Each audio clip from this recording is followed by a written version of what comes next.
Right. In those first videos, they might be awful. You might get they them will out. And no matter how Right. much time you spend, your first stuff is going to be crap. Yeah. And that's okay. It's definitely okay. And that's the thing. Like, you learn so much from making crap. I don't know, how much do you actually learn from making something good? I mean, if you already made something good, then you don't need to learn anything, right?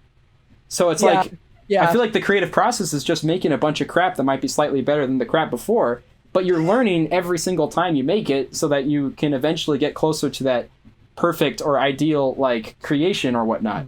So it's so important to just be okay with your project completely failing, because it most likely will, and that's so fine. And it's also so fine to ask people for critique about it, you know.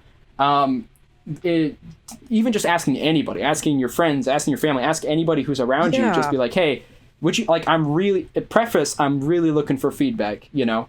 I've never told someone I'm looking for like actual feedback for actual critique. I've never told someone that and then they just give me joke answers in response. That's never happened. People aren't that heartless, you know. Like, people aren't just going to mock you for what you make if you're saying I'm genuinely looking for like some advice here because I want to improve. Who's gonna like bash on a person who says that, you know? That's that's a horrible thing. And speaking of criticism, like I think criticism is so very important.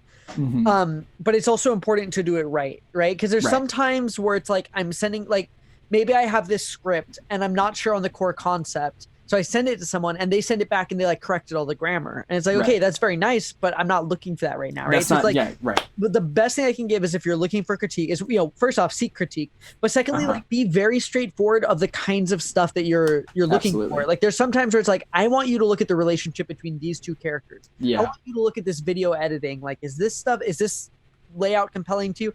Sometimes I'm like, hey, I have this story, I'm done, like, I'm all that. I want you to look at the grammar, make sure the syntax isn't weird, you know, everything naturally out of the mouth, right?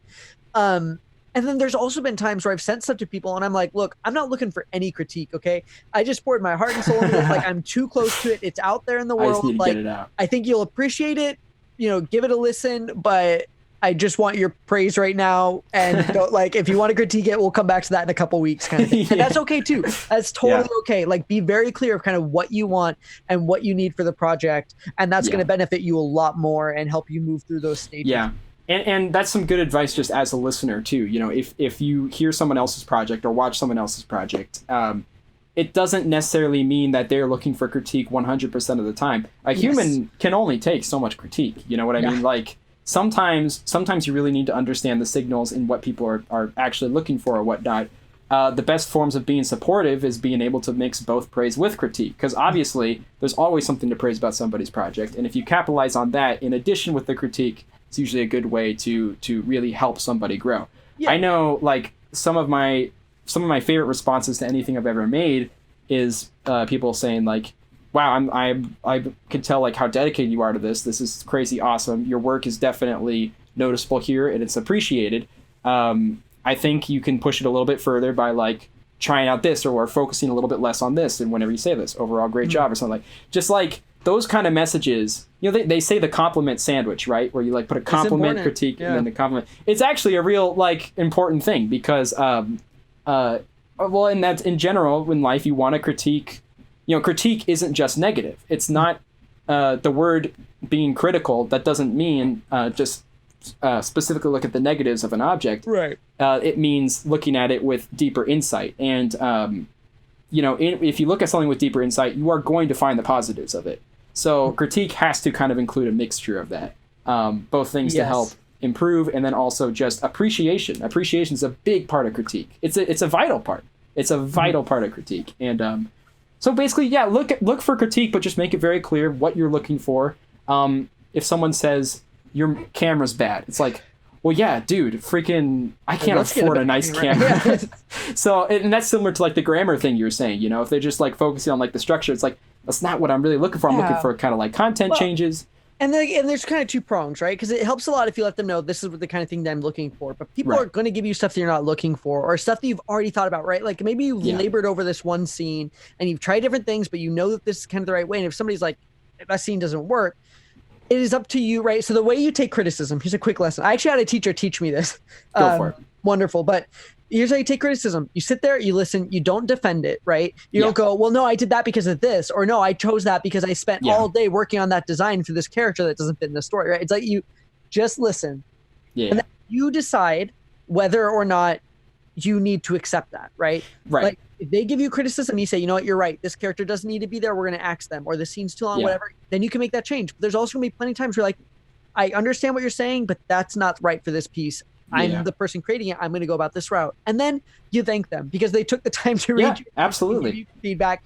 Some people are going to be jerks. They're going to give you nothing you can use, or they will just not understand the right kind of criticism to give. And you're going to be like, wow, thanks, but that was useless.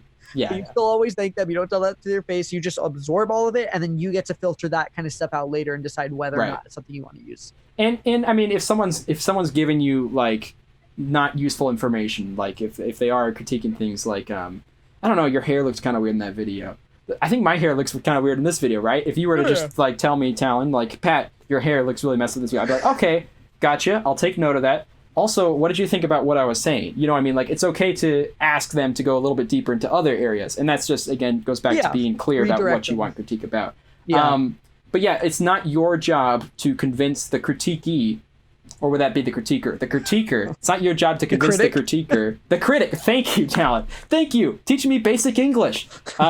It's not your job to tell the critic that your project is good other than through the work of the project itself. The project's already doing that. The project's already trying to communicate to the people watching, hey, this is something special.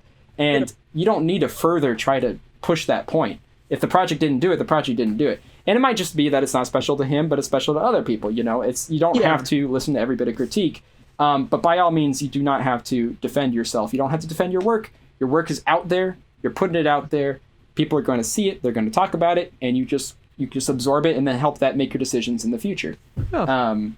So yeah, that's just a kind of a good like tidbit to work with critique or whatnot. But if you're someone who doesn't know a lot of people like in the industry, or doesn't know people who are even interested in what you're talking about, you know, even just things online, going online, looking at like Reddit sub-threads or whatnot, you know, there are plenty of subreddits that are dedicated to critique for certain creative projects, you know, whether that be music or even just what am I looking for? Short films and stuff like that.